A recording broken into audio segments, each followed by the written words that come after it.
Hi, welcome to Navel Gazing on valleyindy.org and 103.5 WNHH, New Haven's community radio station. Today's episode is brought to you by Valley Gives Back, a new initiative of the Valley Community Foundation. Adding a charity to your estate plan creates a legacy that tells future generations what causes matter to you during your life. Your action inspires others to follow your lead and to make a difference. With a planned gift, you have the power to impact your community forever without affecting your current lifestyle. For more information, visit valleygivesback.org. The Valley Gives Back is an initiative of the Valley Community Foundation, connecting private philanthropy to the long-term public good of the Valley. Plan now, give later, impact tomorrow. valleygivesback.org.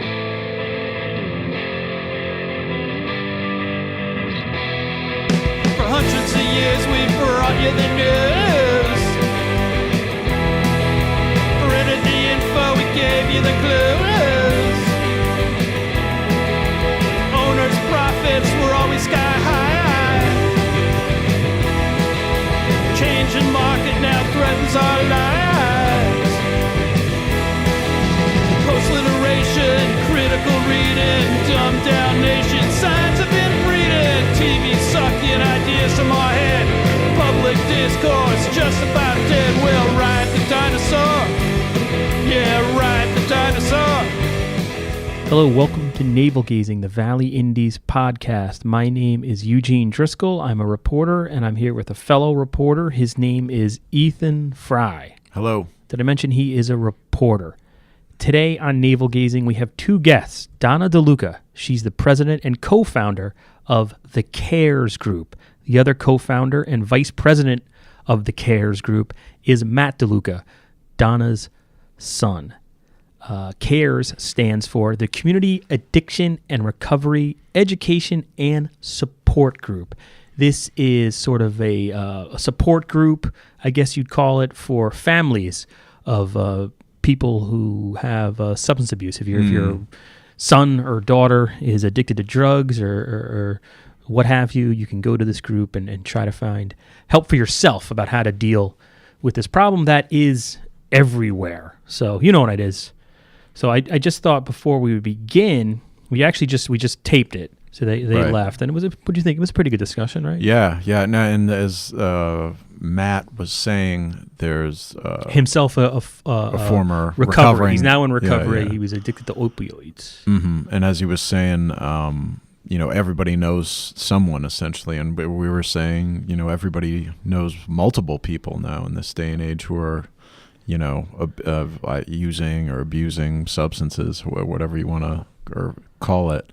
And it's just such a, through all sort of socioeconomic strata and stuff, it's just impacts everyone, it seems. And it's, as he said, he thinks it'll become worse before it gets better, which is sort of chilling to think about because it's already so epidemic. And I was looking at stats that were sent to us. I'm not sure what time period this covers, but it's talking about accidental ODs in the area. Ansonia 19, Seymour 10, Shelton 19, Stratford 40, Trumbull 12, Derby 50. Derby's so high because the hospital's there. I assume. I know people go there and then die of an overdose, and it's your place of death. That has to be. And Oxford had 7, according to the Hartford Courant, 7 ODs in 2016. So as you all know, it is everywhere. And this is a group that's designed to help families who are often just constantly being hit from the shrapnel from a loved one's addiction. So, and just the only other thing, totally unrelated, I wanted to mention, we tend to use the opening music that you hear is The Bad Slugs. It's called Ride the Dinosaur. We've sort of incorporated that as our theme, which I think is okay. I've received the blessing of one of the group's members, yes. But I often forget to acknowledge that it's the Bad Slugs. And Ken Dixon on vocals, Connecticut Post State House reporter. I love the song, and Google them, Bad Slugs, and you can buy their album or get a digital download. On iTunes and They're everywhere, yeah. Everywhere. I know, I Google bought Play, whatever. It's a good price. So anyway, thanks to them for providing our anthem. And without further ado, here is this week's podcast.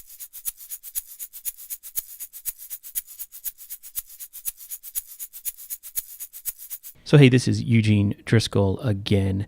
And today, like I said, we're going to be focusing on the CARES group, which is a new group expanding its presence to a certain extent in the lower Naugatuck Valley and beyond. And joining us today are a mother and son duo who founded the CARES group a few years back. We're going to learn about that today. I want to welcome Donna DeLuca and Matt DeLuca to the show. Great to be here. It's a pleasure to have you both. So, and Ethan Fry is here today. Yes, I am. Finally showed up for work.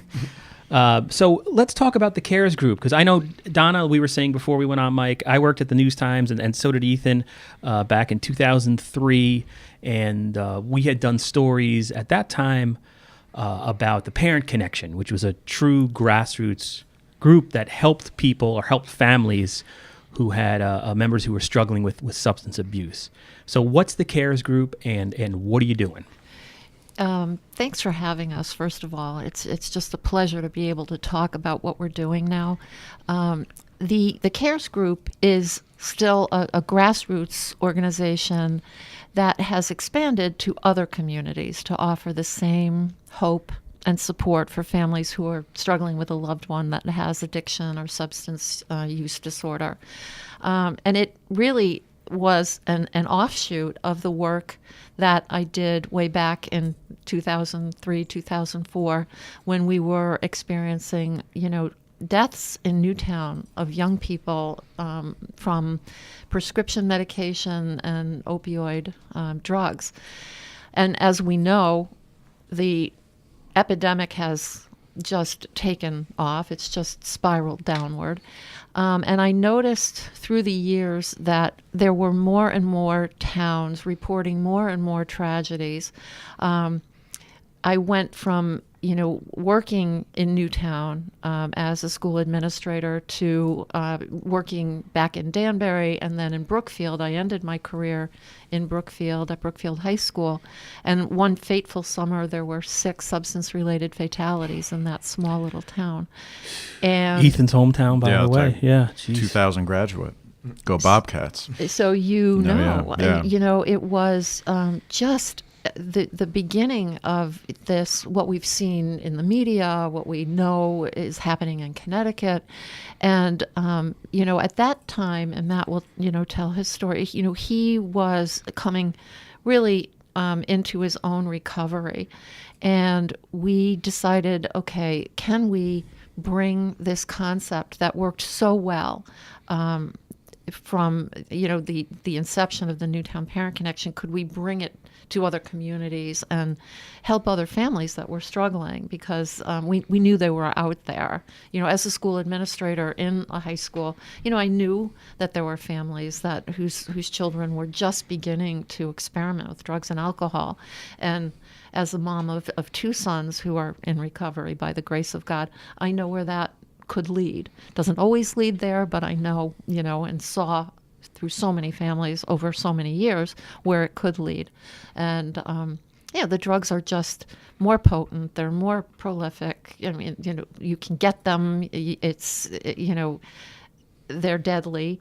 And so we thought, why don't we just bring this to other communities? And actually, Brookfield was the first community that we expanded to. And then we have currently we have 4 support groups, and soon to open the 5th in Southbury. So we're really excited about that. And I was going to say, if you get nothing else out of this podcast, you should go to www.thecaresgroup.org or search them on Facebook. The URL there is facebook.com, the CARES group, that's CARES. And you can find where specifically you meet, because you're in Oxford and you're also in Shelton. Shelton is one of our towns we cover. So, taking it back a second, how do you help families? I mean, we're all been touched by addiction. There's nobody anymore who hasn't. Yeah. You know, like I know there's somebody close to me had, was a crackhead back in the day, and was off it for 20 years, and then for whatever reason picked back up off the races, like they say, again. And you see just the turmoil and the damage it does to people that's close. And I know myself, the way I dealt with it, I don't think I couldn't really offer anything to help this person, and just am waiting for them to commit suicide, essentially, to eat a bullet or to do whatever they're going to do, because that's what it is. So, and that's just the way I deal with it. But what do you offer for families in this? Because there's so much shrapnel from addiction. Yeah, our family suffered tremendously. I have 4 children, 2 of whom are afflicted with substance use disorder. So and way back then, when it started for us, for our family, almost 20 years ago, there were not the resources there are now. And so out of necessity, out of my own, I want to say selfishness, in a sense, I needed to be with other parents who were experiencing the same issues. I sought out 12-step fellowships that offer support and loved Al-Anon. It was great. But do you know, at the time I was looking, there were, out of 225 self-help peer-to-peer support groups in the state, Al-Anon, 12-step fellowships, only 4 of them were parent-focused meetings. And I just needed to cut to the chase. I wanted to sit next to someone whose child was suffering, not whose spouse or whose parent or whose grandparent, genetically had. It was really critical to me that we spoke the same language, because you're stuck with your kids forever. You can't divorce your children, and nor is it easy, no matter who in your family is suffering. But I wanted something different, and at the time we were offered a group. I was going to Darien. I was going to a parent-focused Al-Anon all the way from meeting. Newtown. All the way from Yeah, Newtown. okay. And I was, a school principal at the time, and I just didn't have that 4 hours every Tuesday night to devote to that. So we were offered a group, and what do you want? How do you want to design it? And I said, okay, I want it to be peer-to-peer support. We know that's best practices. We know that works. But we need to do something where we can share lived experience. So crosstalk was important to me. And also we learned over the years that having a skilled facilitator was critical. Otherwise, there is opportunity for any group to go rogue. And what was critical to me is that in my education about what substance use disorder, addiction, what it was all about, I needed that education in order to stop blaming myself for my kids' diseases. If I didn't learn about the neurochemistry of addiction, I remember vividly learning that this was a brain disease. And at that point, it was an enormous weight lifted off my shoulders, because you could not convince me before that my kids' illnesses were not my fault. They were my fault. I was guilty. I was responsible somehow, because that's that feeling of right. You just I learned so much in the course of my journey and my recovery, because I can honestly say I was addicted to my kids' addictions, that I would want to pass that on to our group members so that they knew the neurochemistry of addiction and they got the correct information and not misinformation. And that was reinforced by Matt when he went to 12-step fellowships, and he can talk about that, where he saw what happens when misinformation sort of gets propagated within the group. And even beyond that, just the I'm sitting here as proof and kind of the hope part of the whole organization. Going into those groups and having parents be able to look at me and see their loved one inside of me and see that recovery is possible and that, people can come out on the other side of this. I think it really opens up, a whole avenue to what the CARES group offers. When I was going through, the darkest parts of my addiction, I used to strive on conflict and strive on confrontation. So, I would do something wrong. I would be in the wrong for something, whether it was stealing something or hurting someone in the family, causing someone pain. And rightfully so, I would be confronted about that. And whether it was not being confronted in the most correct manner or what it might be, but I would strive on that conflict and on those confrontations where I would flip everything back around on the person that was confronting me, use that as a justification for why I was going to now go out and get high. And I really, those relationships and that conflict in our family kept me sick for so long because I used it. You kind of thrive off it. Exactly. And then chaos everywhere. Something changed, and what was your drug of choice, and what are we talking about here? What time period and how old were you? And then go back to what you were saying. Yeah. I started using opiates. Opiates was my drug of choice. I started using opiates at about 21, and I didn't get clean until I was 27. Okay. So you're looking at a good 6-year period of time there when it was really at the worst. My addiction was at the worst. And you're 31. I'm 31 today. Okay, gotcha. Yeah. So things changed, and the responses started being different. It wasn't the response from your my family. From my family. Okay. It wasn't because they that, had started this group and started to do counseling. Essentially, it's my mother was running the Newtown Parent Connections, okay. and I was running Out Getting High. Mm-hmm. So it was a huge conflict there. And when there's emotion involved, it's a lot more difficult to try to offer help to a loved one. But something changed, and all of a sudden it wasn't such a punitive thing anymore. It wasn't that they were accepting of what I was doing. It wasn't that they were happy that, I was living this life as a drug addict. But there was an understanding and there was an acceptance that I was sick, that they loved me unconditionally, but that they wouldn't continue to watch me kill myself.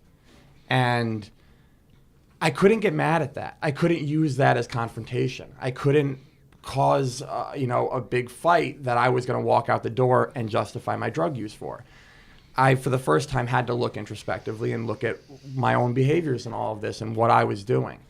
And I'm not going to say it was easy at that point. I'm not going to say I ran off to rehab, waving my arms and singing for joy. But I knew something needed to change, and I knew I didn't want to live like that anymore. And the one thing that was always presented to me was that when you're ready to get help, we'll be here. When you're ready to not live this life anymore, we'll be here.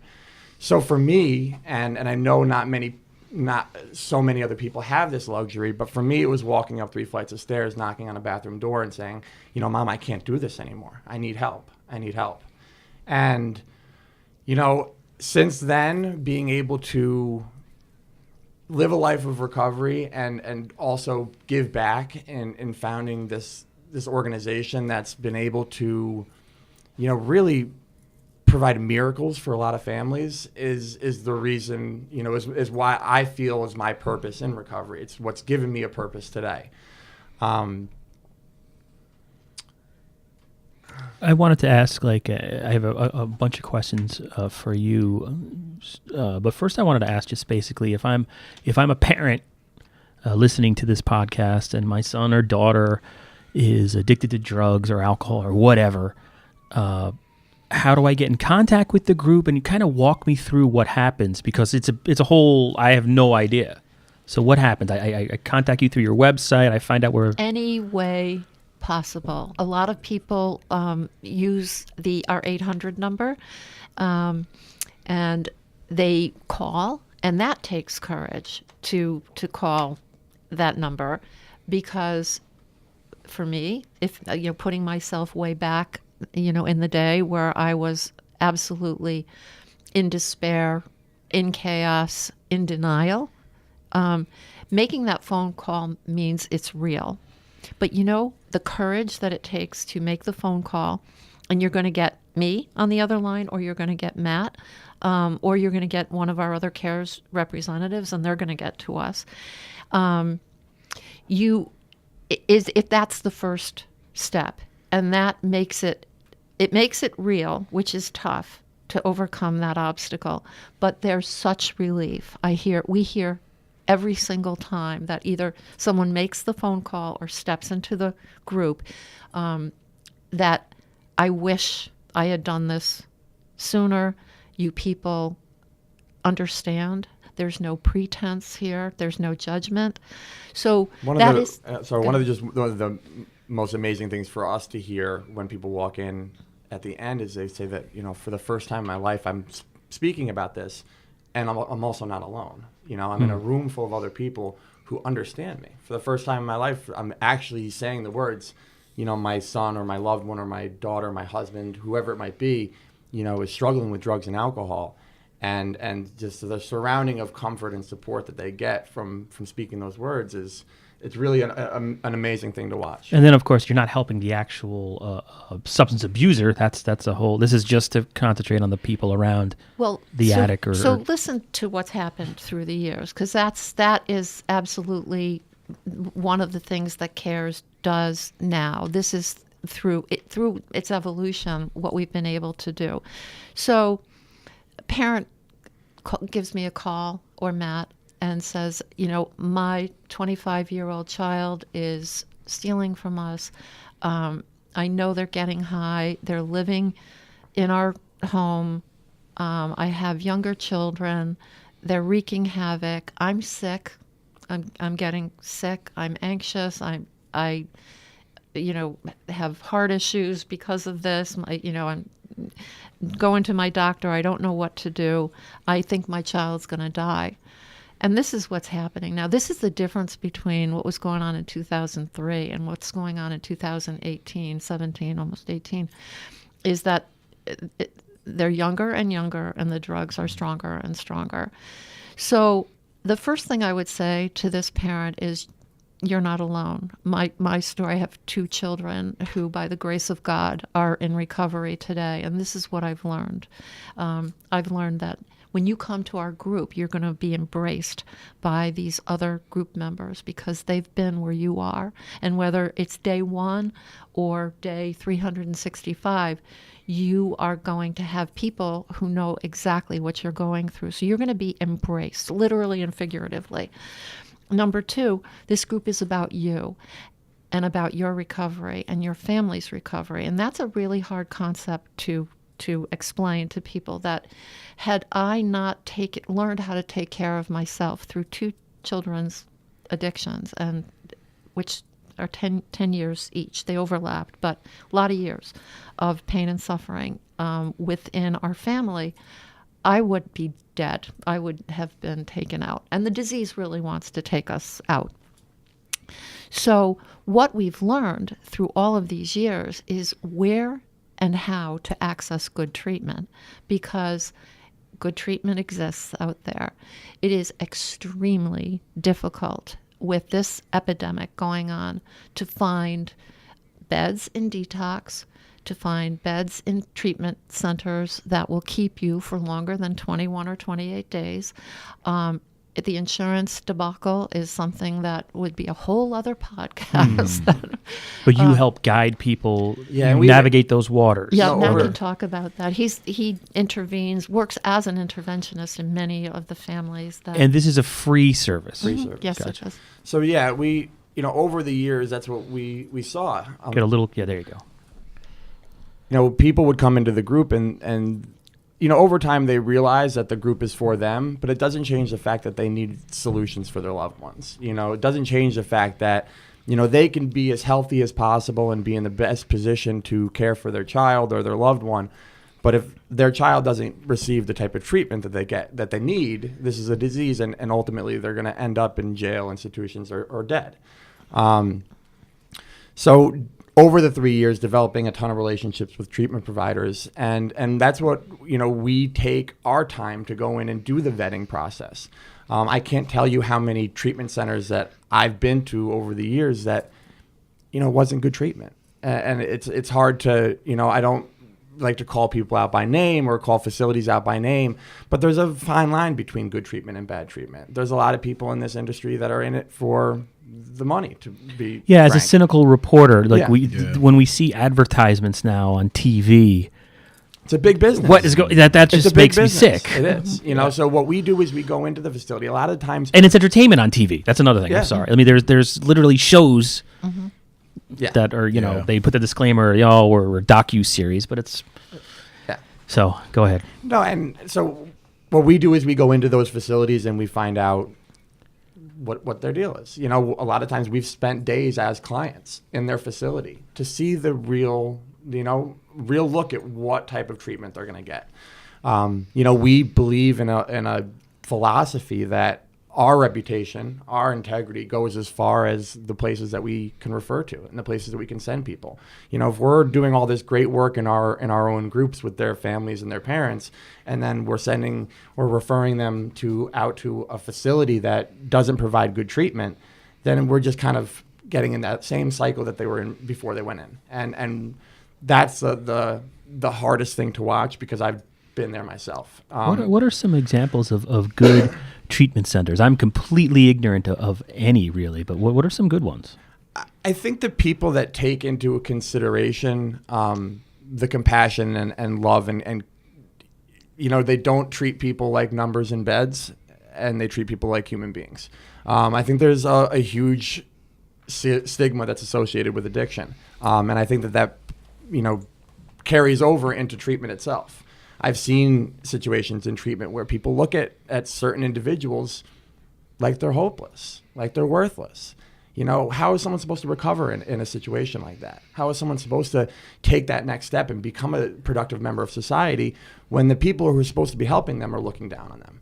So I think addiction needs to be treated and approached in a way where... Are there any, can you name a specific hospital program or something that works well, or a specific treatment program? Well? That's doing a good job, just to get that information out there.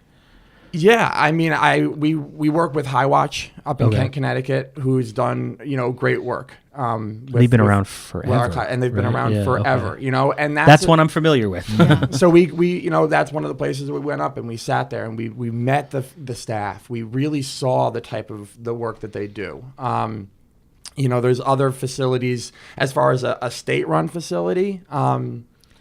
MCCA in Danbury. Okay, and they have a Derby office too. They're recently opened. And they have an Street. IOP out of New Milford, I believe. Okay. And they're another program that's been around for a long time and do provide good care. The problem is that people know that and people want to get in there. So a lot of the times, and it's no fault of theirs, but there's a wait list, and it's hard to tell someone that's calling me and saying, hey, Matt, I want to get into treatment tomorrow.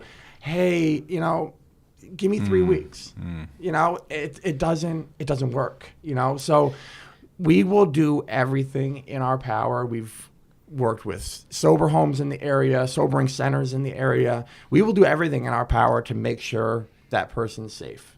When they call us, insurance, no insurance, doesn't matter. We will make sure that person has at least some option or some resource, even if it's as simple as a shelter and a ride to it. We will make sure that person at least has a bed for the night, a roof over their head. That's our philosophy. In terms of the CARES group, are you the two employees, and then there's volunteers, and is it a nonprofit? I haven't asked you any of those questions. It's a benefit corporation. Okay. So it's a Connecticut benefit corporation, which is a for-profit with a social benefit.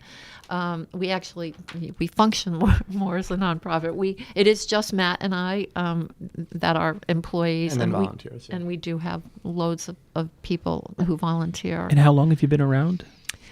In July, it will be 3 years as CARES. I think having all of those previous years from 2003 on with the Newtown group, that's where we've developed some really good relationships too with treatment providers and treatment facilities that have worked well for our people.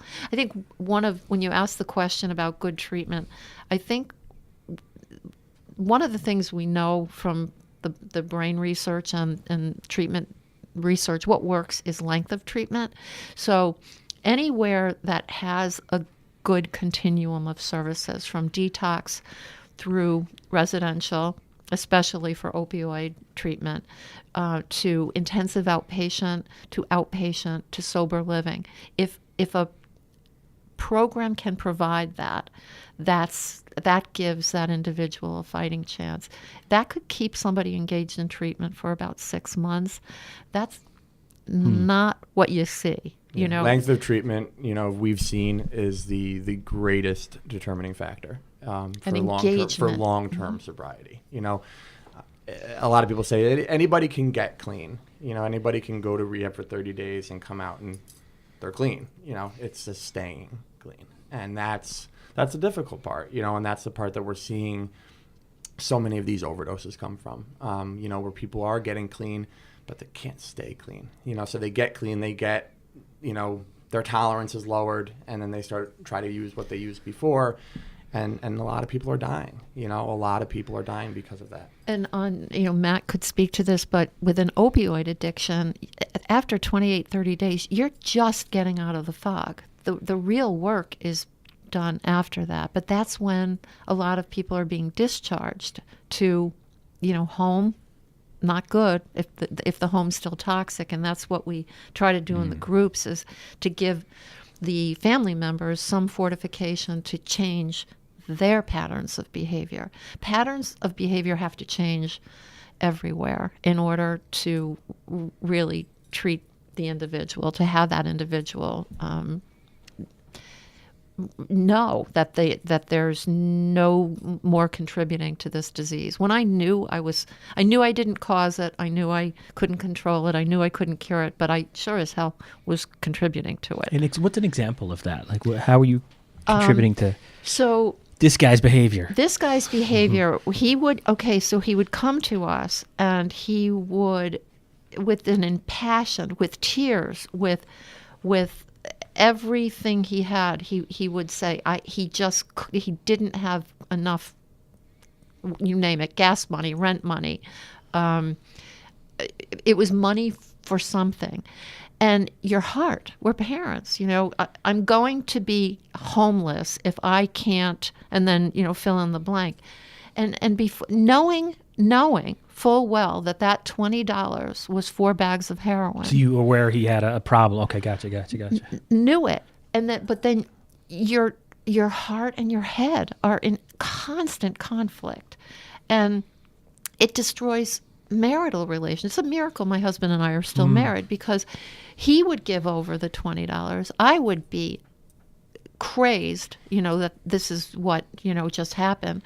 And then the next week, I'm the one handing it over. Or he's, there's jewelry missing, or there's something going on, mysteries. All the electronics are stolen in the house. My husband thought it was the guy working on the telephone pole across the street. It's you live in an alternate reality. It's insanity. It is insanity. And that's where, if those patterns don't change, then that amazing child that you bore, and that now has gotten clean and is coming into his own self-awareness, comes back to a house where we haven't grown, we haven't changed, we haven't learned anything about how to help him, how not to contribute. Could even just be not engaging. If we see one of these fights starting to brew, to just not engage in it. That's a change in behavior. But if we don't do that, our kids could we could be the reason our kids stay sick. And that was a hard reality for me. And that, that was something that, looking at all of the years that she was doing these groups with the Parent Connection, to then while I was still using during that time, you look at that disconnect there, and why, she could kind of counsel or give advice to other families who were going through what she was going through, but she couldn't do it for myself. herself. And that speaks to that emotion that's involved when dealing with all of this, and how difficult it is to look objectively at a situation and really look at it black and white without it getting kind of blurred by the emotion. So that's something that we've provided through CARES, is being able to look at a family situation and being able to, a lot of the times I get invited into the family to be able to cut the emotion out of it, to look at the situation black and white and say, this is what's happening. This is what needs to be done. And this is the path to recovery if you want it, and that's very difficult for some people, to say, are you prepared? I always use the 2 feet of snow on the ground in the middle of winter with nowhere to go as the analogy. If you set that boundary with your kid and he's out of the house or she's out of the house and there's 2 feet of snow on the ground and they're knocking on the front door saying, Mom, Dad, I just need one night. I just need a place to stay. What are you going to do? And that's where you have to gauge it. That's how difficult it's going to be to set a lot of these boundaries with your children. But it's absolutely necessary. As someone who needed the boundaries set on him, I'm saying it's absolutely necessary for your kid to recover or your loved one to recover. No, it's 11:46, Donna. We said we wouldn't keep you because you have somewhere to go. I could be to Trumbull by 12:30. Yeah. You're welcome to duck out. I just had a few more. I wanted to talk, Matt, specifically about what in the heck is going on with addiction in general, just to get your take on it. Sure. But we can take a break, and thank you for being here. Maybe that's the way to do it, and that way you're not going to be late. So I want to thank you, Donna, so much for coming on, and best of luck with everything that you're doing with the organization. Thank you so much for having us. No problem. So we'll be right back. Hi, this is Eugene, most likely interrupting myself to bring you a message from our sponsor. What will you be remembered for? Adding a charity to your estate plan creates a legacy that tells future generations what causes mattered to you during your life. Learn more at valleygivesback.org.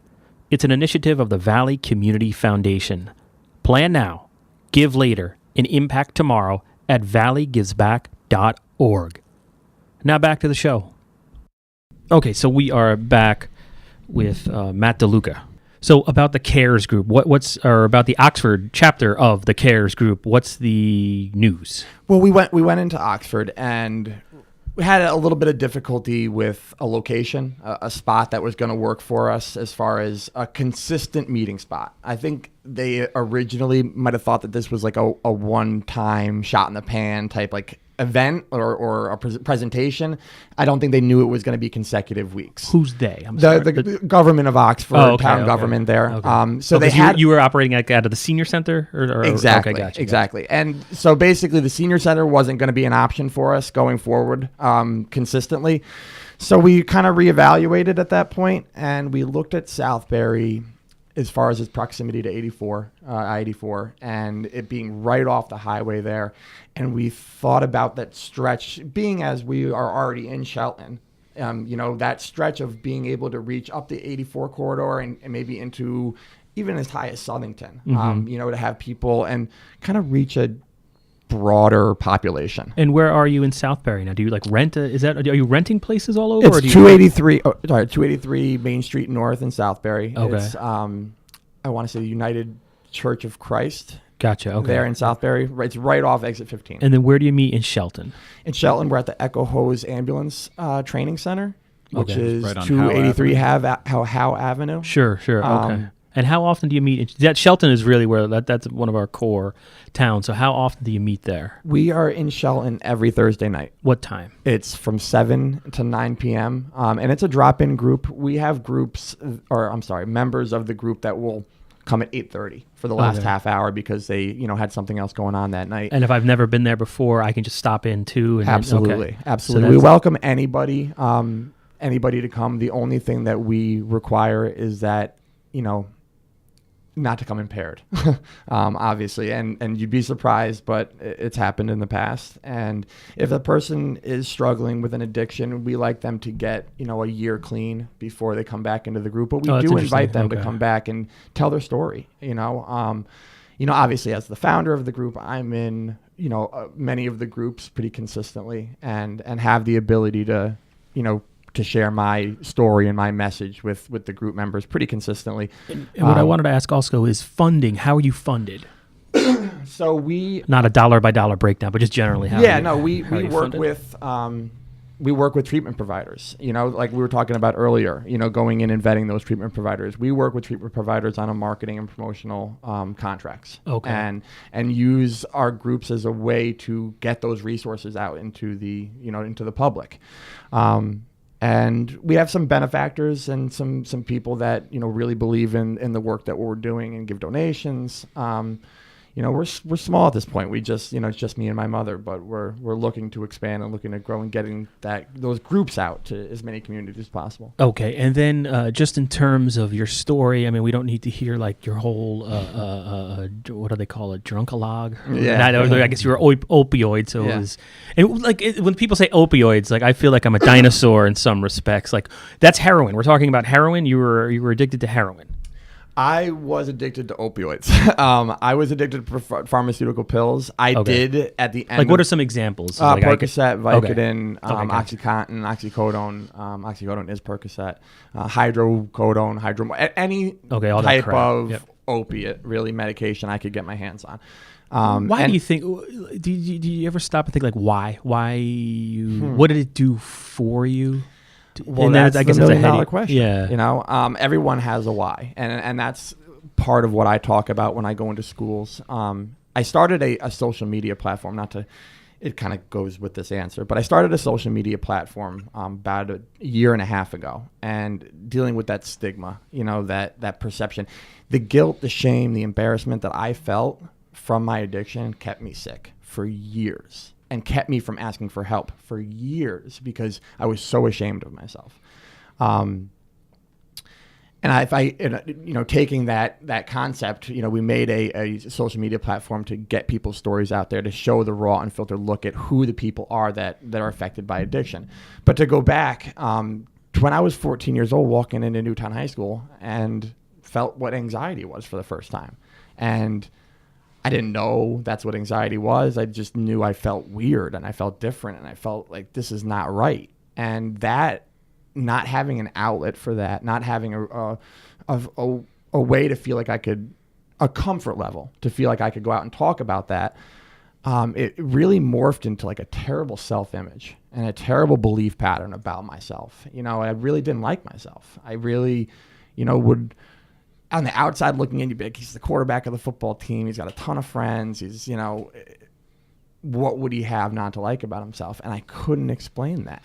I couldn't. But when I looked at myself in the mirror, I didn't like who was looking back. And it's like a broken brain thing. And then suddenly there's some substance involved that kind of lifted that. Exactly. For a little bit. And then. So then all of a sudden drugs and alcohol are introduced into the equation. And it's like, oh my God! Here it is. I found it. Yeah, and I had more confidence. I really liked going out and being social, which was a very anxious period for me back then. And I realized like I am everything I want to be when I'm using, and that was a bad thing to get plugged into my brain because I ran with it. I ran with it, and I was going to be the best version of a partier that I could be. I was going to be the best version of a drug addict I could be, and it spiraled into just years and years and years of being miserable, and really like working to use and using to work. And it was just, it's something that I wouldn't wish on my worst enemy. And, what's sort of fascinating, I guess, to me, drug use and alcohol abuse has always been around. And I remember being a younger reporter and probably seeing you in the police blotter, possibly. Absolutely. I'm probably the guy that put your name in at that period. There's no question about it. Because I remember specifically when your mom and Dory Carolyn got the parent connection going. I remember going before it had a name. I remember going to those first meetings because there was definitely something going on in it. It felt like in Newtown specifically for whatever reason. Well, the Newtown Bee put a hypodermic needle as the flagpole on the front page of. Whoa, Newtown I don't remember Bee. that. So that kind of like got people's. Think about that back in the early 2000s, something like that happening. That piqued a lot of people's curiosity. Like, did they really just go there? Because it was supposed to be, Newtown was the wealthy white area, and those things don't happen. Flagpole in the center of town is like iconic, just to explain them. Sorry. So all that happens, and as a reporter, every community, all right, there's drug addiction, and it's part of just life, but now it's like. It really seems almost epidemic, worse than ever. Yeah. And I don't know if that's just, I don't deal with it every day, or if I'm just someone reading it. What the hell is going on what is going on in the world that so many people, or maybe it's not, maybe it's always been there and now it's just getting noticed? I think you can look back. There's a lot of information out there as far as what the pharmaceutical companies and their role in all of this and the overprescribing problem in this country. I always get the date wrong or the time period wrong, but I think it was in the early 90s. They made pain one of the 5 vital signs, or something when you go into the hospital and they, are checking. You do the pain 0 to whatever. On a scale of 0 to 10. Huh. Hospitals get their funding by how well they can treat pain. Physicians get better ratings and more patients by how well these people are saying that they are curing their pain. So that's when I think we started this throw opiates at a problem. I have sat in rooms with physicians who have stood up and said, we are responsible for this. We are responsible for the overprescribing problem. So now we're responsible for fixing it. And I think that there's a lot of people that have taken that approach and are working towards that. The problem is that it's, in my humble opinion, I think we're in a position where we're going to get worse before we get better. And you ask, how could it possibly get any worse? But it really can. There's a strong push by the state and federal government right now for medically assisted treatment. I personally feel that there's absolutely a place for medically assisted treatment. So we're talking about the Suboxone, the methadone, the Vivitrol, that kind of stuff. There's a place for all of that in recovery. I was on Suboxone at one point in my life. I was on a Suboxone taper when I went into treatment for my detox. And this is like when you're addicted to. This is something that's supposed to help wean you off it. But it can be just as bad, from what I understand. Well, or it can. What's the problem? From listening, cause a dependency, just a different dependency. I was going to say my whole experience with it is just listening to Artie Lang from the Howard Stern show. It was on that. So, yeah, it's just as addictive, if not more so. Addictive than the drugs themselves that people are on. Now, the way that it's continuing to happen is because your life does become somewhat manageable, quote unquote manageable, when you're on it. You are taking a daily prescribed dose of opiates every single day. So yeah, you're able to go to work. You're able to do, a lot of things that, when you are having to go out and cop heroin on the street, you're not able to do. So it cleans it up a little. It cleans it up a little bit. But the underlying problem you're putting a Band-Aid on it, but it's still bleeding underneath, and it doesn't really heal.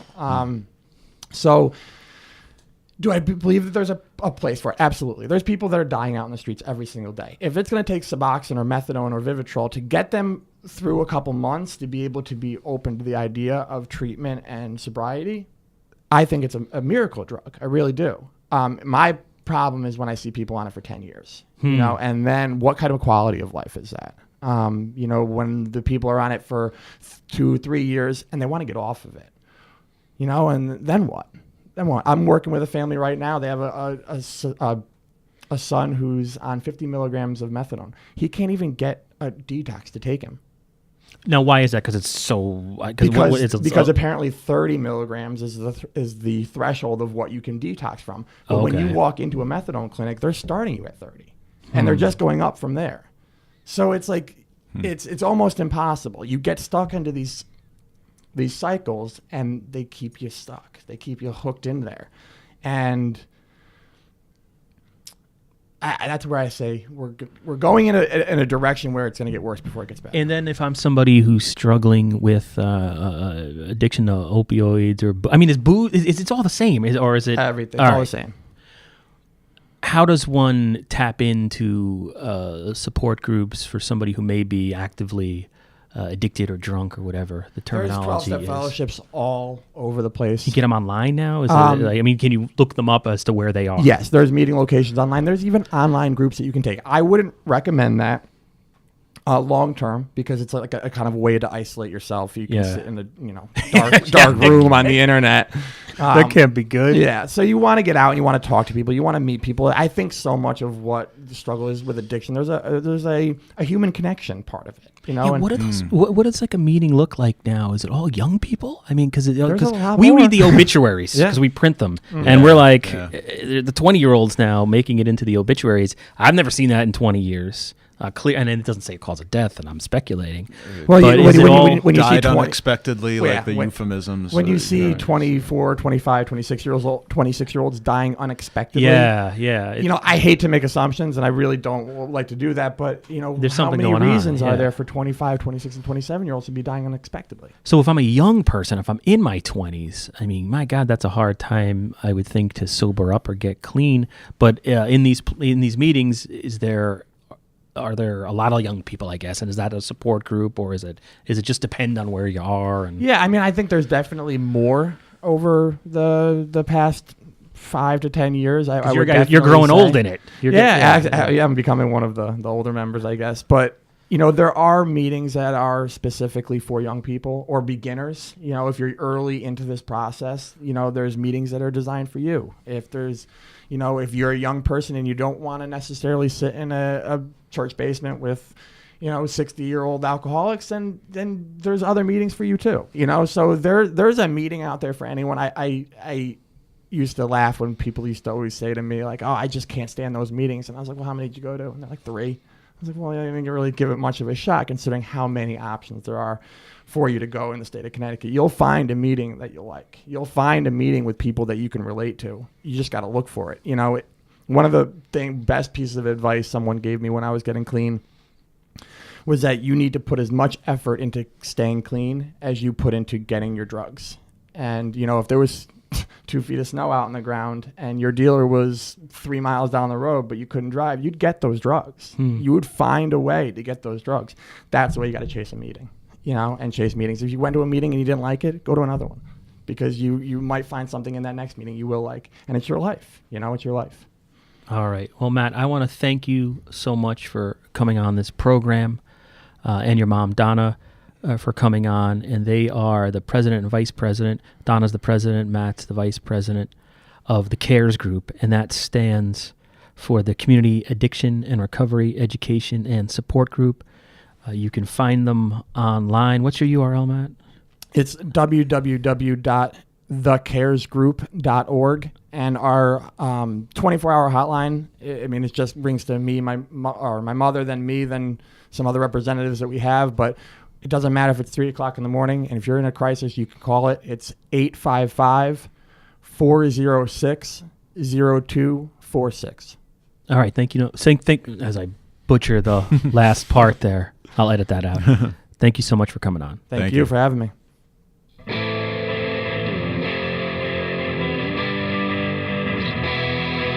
Hundreds of years we brought you the news. Printed the info, we gave you the clues. Owners' profits were always sky high. Changing market now threatens our lives. Post-literation, critical reading, dumbed down nation, signs of inbreeding, TV sucking ideas from our head, public discourse just about dead. We'll ride the dinosaur, yeah, ride the dinosaur. Our readers are in the opens each day, online clickbait a prurient way. It's free information here to stay. Not even hookers give it away.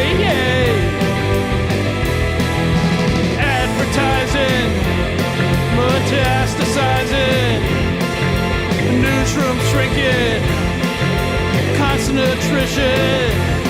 We'll ride the dinosaur. We'll ride the dinosaur.